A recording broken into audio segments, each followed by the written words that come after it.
So I don't know. I mean, do you mind? I don't know what, as far as the whole lymphoma thing. I mean, I'd like to hear a little bit if you're okay with talking about it. I mean, I kind of assumed you were because you were standing at a podium talking to a group of people about it. So, well, and if there's anything that you're not comfortable with, just you don't say you can decide rather whatever. not or whatever. That's totally fine.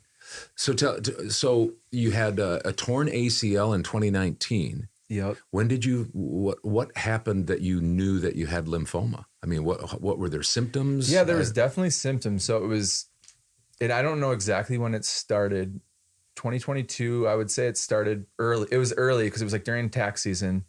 And the tough thing was we had this vacation planned in June. We were going to go out with Amber's family out to like Italy. We were going to go on this like cruise for a week.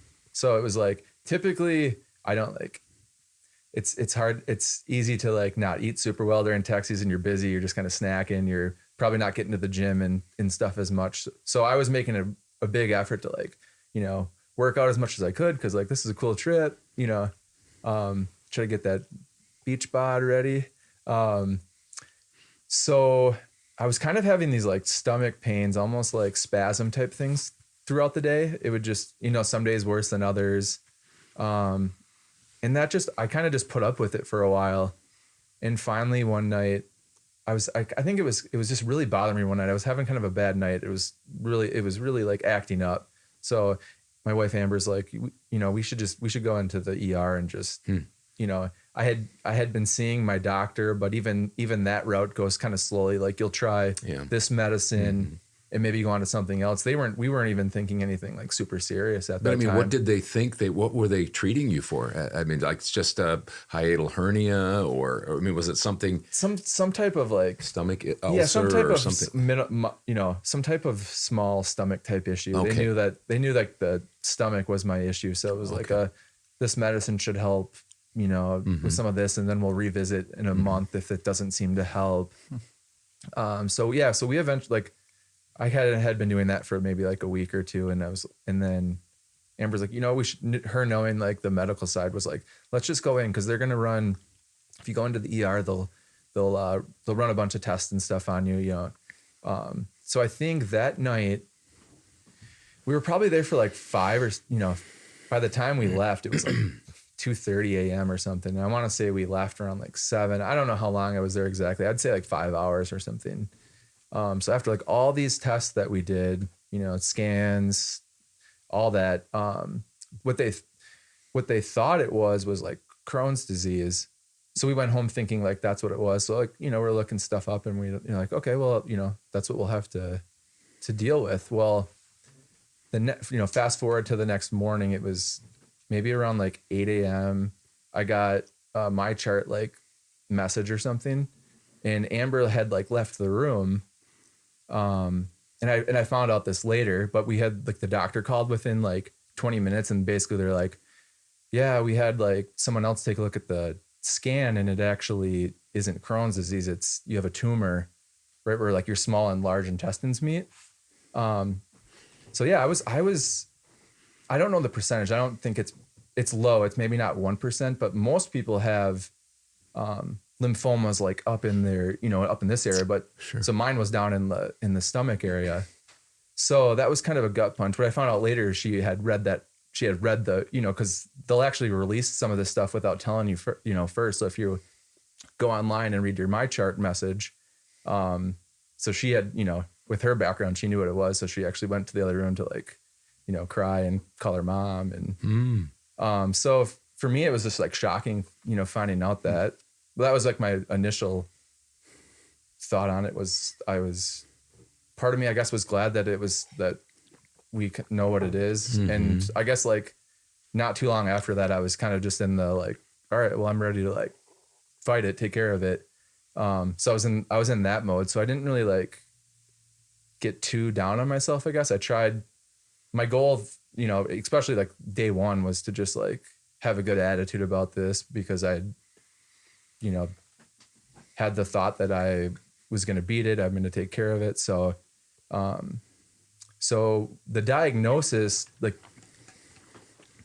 we found that out. And what I found out with one of the hardest parts was finding it out. And then that little break, even though it was probably like a month till I actually started, because we came up with a plan, met with the doctor. We went in that morning, to meet with like a doctor and start going over some of the stuff. So then it was like, cut treatment plan. Here's what we were thinking, sign off on that, but it's like not going to start for a month. So that month was like tough. Cause it's like, I had the mentality, like, let's do this, let's go at it. So that waiting period was kind of tough. So I started about a month later after finding that out with chemotherapy, and it was a chemotherapy called RCHOP. And those letters just stand for a lot of like the drugs and stuff that they use to treat that. So I had a cancerous areas, I guess. It was more than one place. So everything went really well. Like first couple of treatments went really well. I remember, and I woke up, I want to say it was sometime after my second treatment. I woke up and I just wasn't feeling good. And I just had kind of like a pain. And Amber had let me sleep in that morning. I kind of walk out in the living room and she's in there with Cam and she's like, "Are you okay?" And I was like, "I don't know. I kind of just, it's not like a constipation type feeling, but I have some pain." And she's like, God bless her. She was like, "Well, your doctor said there's a 15% chance you could perf your bowel." So she's like, we should go, we need to go into the ER. So we go in and sure enough, that's what happened.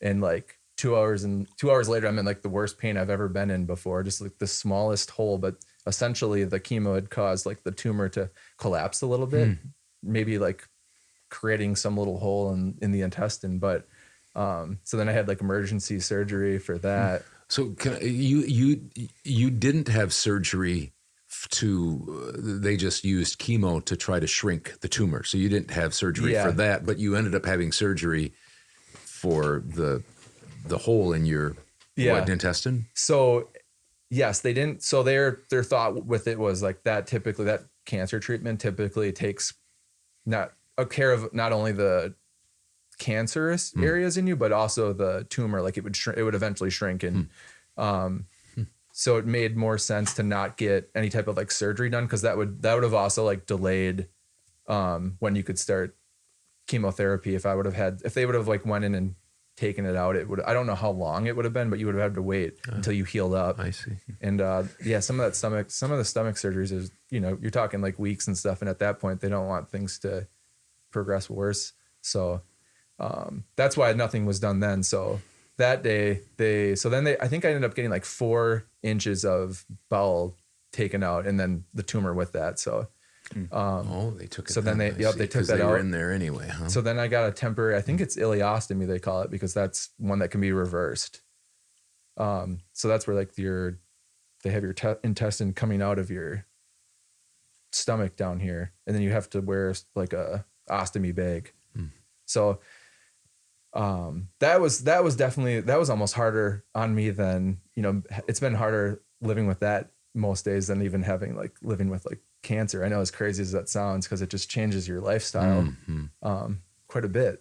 So then I was in the hospital for a little bit after that stay and heal up and get your, it's a lot. It was a lot of stitches. I don't know if it was 20 stitches or whatever in your stomach from the surgery. So it took a while to get like the strength back up. You're already,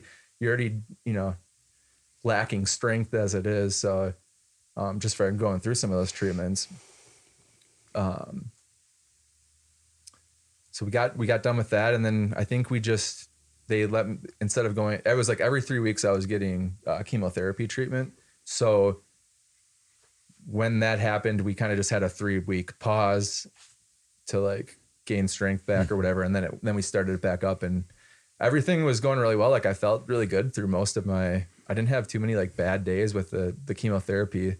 It got a little harder in like the 5th and 6th treatment when I was getting towards the end. But so I had like really good thoughts, like going into my scan. But I think I had probably a progress scan at some point. Actually I did for sure. I had a progress scan maybe after like the 3rd or 4th type treatment. And then you had one at the end just to see, they can see the progress of like the cancer going away. And this is where in 2022? Are we in the summer? We're in the summer. We're probably in like June, around June, I would say. So then to fast forward at the end of that 6 weeks, I get a scan and meet with my doctor, and found out like good and bad news. The cancer was all gone except for this one area. So it was into just this one area, but it's decent size, it lights up on the scan, where it is exactly. So I guess the good news was it took care of most of it, but there was still more work to be done. So that was a little like, I was like, man, I was feeling good. I thought that was going to be it. So they found out through progress scans that at some point the cancer was like resisting the R-CHOP like chemotherapy, at least in that specific like cell area. So the next plan was to do a very innovative, it's been around for probably 10 years, but it's called CAR T therapy. And it's like cutting edge as far as cutting edge definitely in like the cancer community. Like there's, luckily UW has a few doctors that like specialize in it. You're seeing it like grow a lot throughout the country, but the plan was to do that next. So what they do is it's almost like giving plasma. They hook you up to a machine. You take a bunch of blood. It's looking for a specific cell. It does a pretty good job of putting back the other cells into your body. So most of the thing that they're looking for is getting taken from you. So that was, you're probably there just for like an hour and a half or two, and it's picking up those cells. And essentially this CAR T therapy, they send it off to they send it off to a lab, and they modify it and do all these, they add a bunch of things to it that are in it. The plan is then 4 weeks later, they'll send it back to the hospital and they'll inject you with it. And then those cells start just immediately attacking any type of cancer area. So it's really interesting. I've just learned so much about it, but it's like real cutting edge stuff. So I did have like a 4 week, like that 4 week period of kind of waiting in between. So we did, because the R-CHOP was kind of like resisting that area, we decided to go with radiation. So I had 19 radiation cycles. So that was interesting because I'm in almost like a CT bed where you're laying, and I want to say each one was maybe like an hour and a half. You're in there for an hour and a half, but most of that time is like getting everything precisely lined up so that they're not damaging anything else in you. They're like specifically pinpointing a certain area.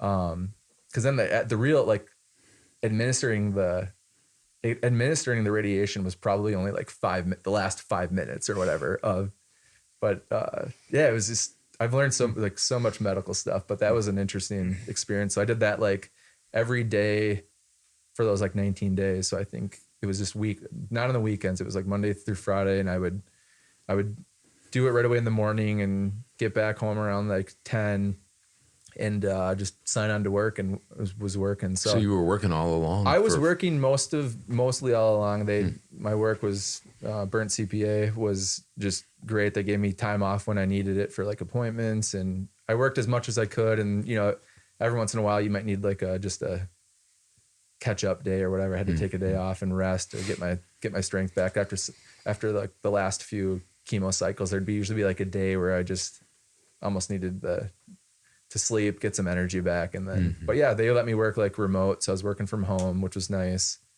And then to get back to the CAR T. So after the radiation, the CAR T put it back in you. And I was a little nervous for it because I don't know, blood has always kind of been a weird thing for me, like hospitals too, but that stuff's all, my fear has kind of like slowly gone away because I've spent like so much of my year at the hospital. Like for a while it was like every day kind of thing.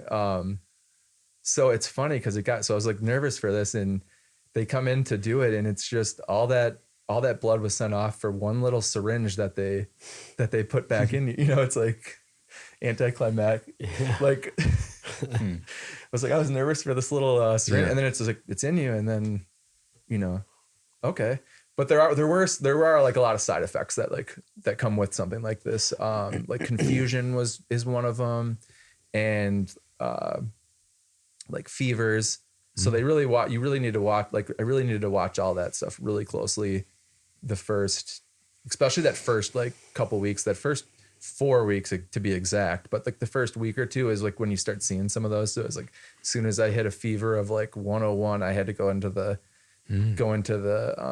ER, and they have like a band around their system, so they kind of know you're coming or whatever. But so I think like the second day I spiked a fever, so I was in the hospital for a couple days, and they just monitor it or whatever. Got out for another day, and then spiked another fever. Back to the hospital for 3 days, and then after that it went pretty well. It just, that therapy hit me so much harder than like the chemotherapy and the radiation even combined. So for those 4 weeks, they advised me like not to work at all. So my work gave me off for those 4 weeks, which is nice. Just like concentrate on like getting better, resting, you know. But I would say those first 3 weeks of the 4 weeks, I was just like knocked out, didn't have the energy. Still had to go to like appointments and stuff daily, but it was hard on me. And then went in for like because I was going in for like daily blood draws. They'd check my levels and see if they're improving, see if I need anything. So one day they got me, it was towards the end of like the 3rd week, and they're like, oh, you could use an IV, get some fluids in you. And didn't feel like really different after that. But the next day, like it just like a switch flipped, and I like then started getting like my energy back. My appetite started coming back, was eating, was able to like go and do a little bit of active stuff, which was great. And then, so after those 4 weeks, I went back to work. I just wasn't allowed to drive for another 4 weeks. So like 8 weeks total, wasn't able to like drive, just for potential like seizures and side effects and stuff. They don't want you like operating machinery or driving cars or anything like that. But I was out by then. You're out of the woods for like the fevers and things like that. I had already kind of gone through that stage. So then after those 4 weeks, had a scan and came back awesome. I'm like technically in remission now, which was like awesome to hear. When was that? When did you get the kind of the green light for remission? That would have been kind of like maybe mid-March, sometime around March. So it was like very recent. Yeah. And then I have another scan coming up. And so we've definitely have like told people, like people know. My wife was doing like a carrying bridge throughout this all, but we kind of like waited. Just, I don't know if it's a superstitious thing, but like this next one's a big scan, and if it's like comes back good, like you're not like obviously good forever, but you're in a very good place. Things like they said even the radiation could kind of play a factor into like the first scan, and they wanted to make sure like the CAR T was doing its job and it wasn't like radiation doing it all, because the radiation stays in you for a while, for weeks and weeks, and it can continue to attack certain areas and stuff. So that was great news. We'll see what the next scan. When is the next scan? I want to say May 8th. Okay. So it's like May 8th, and then I think a couple days later you go in and we'll meet with like the doctor, go over the scan together. And but that day that they told me I was in remission, it was kind of cool because she put up the original scan from that first night I was at the ER to like the progress ones, and just you could slowly see these, you were lit up like a Christmas tree, the first one, and just slowly you're seeing less like this orange light in certain areas to like practically like nothing at the last one. So that was really cool. So it was good news to get, and hopefully everything stays well and I can kind of just get back to a normal life, because I'm ready. It's amazing. I mean, like I jokingly, and this isn't that great of a joke at this point, but as I get older, it's like I have a part-time job. It's going to the dentist and the doctor, because you just have more things wrong with you. But when you have something like that, I mean, that's kind of your full-time job almost, isn't it? Yeah, it was a lot to, Amber having to pick up a lot more around home, because I had, with working and having all of that stuff on the side, and just, it's tough. It's takes up a lot of your time, and you get kind of laser focused on your health and trying to take care of yourself, don't you? Yeah. So it was just, and it was funny even looking back to my early like my charts, I probably only had a handful of, it was just like physical, going in for your yearly physical type thing. And then all of a sudden just like, now I just have like pages and pages of just appointments and appointments. But it was cool. My Amber's sister works for UW Carbone Center. So she helped a lot. Like when I was getting into having to start everything, like, cause you hear everything from like a doctor's standpoint, but she really helped with like, here's what you should expect. Like here's kind of like the day-to-day type of situation, right? Like I help patients all day with this type of thing, or like, oh, you're getting art shop. Like a lot of patients get that. This is like some side effects. You might feel like this or this, like everyone's different, but it was like, that really helped me get it going into it too. Like giving me like, just me being able to think about how that's going to go, rather than kind of like blindly going into it. And I feel like that helped a lot. And just like, just having her close too. And, being family and having her close and visit and being able to ask her questions, or Amber ask her questions, has been big. So that she definitely helped a lot too with all of that. I'm trying to think if there's anything. Oh, just one other quick question about that, if you don't mind. You spoke for the Lymphomaniacs. Lymphomaniacs, yeah. Okay. And tell us a little bit about that. Yeah. So how that started was my neighbor Riva, her dad is like kind of the head of that. It's a biking team, but he's on the board for LLS. So when they found out, what's LLS? The Lymphoma and Leukemia Society. Okay. And so when they found out, of course they tell him. And so he was another like close person in my corner. Like, before I started the CAR T therapy, he actually like connected me with one of their members that had gone through it. And this guy spent, 45 minutes of a Saturday, called me one Saturday morning and told me his story, and just wanted to listen to me, and wanted to know if I had any questions. So that was like that was really cool of Bob to do that. But so he helped me with a lot of stuff. He got me, he was always there for like questions and things like that. So he's part of the Lymphomaniacs, and it's a biking group, and they help raise money for LLS. I see. And there's a big bike event. It's called like Scenic Shores. And I think it's out not in Milwaukee, but it's out like eastern Wisconsin. So that's a lot of people do that. It's like a 150-mile bike ride, but they do a lot of fundraising and stuff. And I guess there's a lot of like bike groups that do this, but they're one of the top, like, they're definitely top 3. I want to say they're 1 or 2 with raising funds for LLS around the area here. So they're like a pretty well-known group. So that was fun. I got a chance to tell them my story, and I don't do like a ton of speaking, but it was kind of nice doing something like that because I do enjoy it. Well, I mean, I don't have any other questions, I don't think, but that was very interesting. I think that was one of the things I was looking forward to hearing a little bit about. What's going on with you health-wise and stuff. I have one question left, and I'm glad we saved it for the end. So in high school, it's not like you used to always tap your Pepsi can to make sure there were no fizz or anything. Do you still do that? I still do it. I don't. I definitely have given up a lot of soda since then. Like I tried to give it up. I still have the occasional like Diet Pepsi or something, but I like try to give up a lot of soda. Like, I'll drink like Sprite on occasion, like something a little, although it didn't seem to help me, I get a little healthier and I still get run into but yeah, I don't know if it's like, I don't know what it is. But I just remember you'd always get a Pepsi and you just do the top, do a little tap, just to make sure it didn't blow up. Well, it might have been because, I mean, there's been boys that have been known to shake it and hand it to you too. So it's probably a good plan. Maybe, I don't know. I probably like heard it one time that like, oh, if you do this, it won't explode. Mom. Well, please don't stop. Not on I'm mine. not. I was just, it's funny that you bring that up because people like do call me out a little bit when they see that. They think it's like, everyone thinks it's kind of funny. Yeah. Well, Mom said you got to flick the top of a can or the top of a bottle over there and to make sure that's down. I don't know if that does anything, but so has it ever?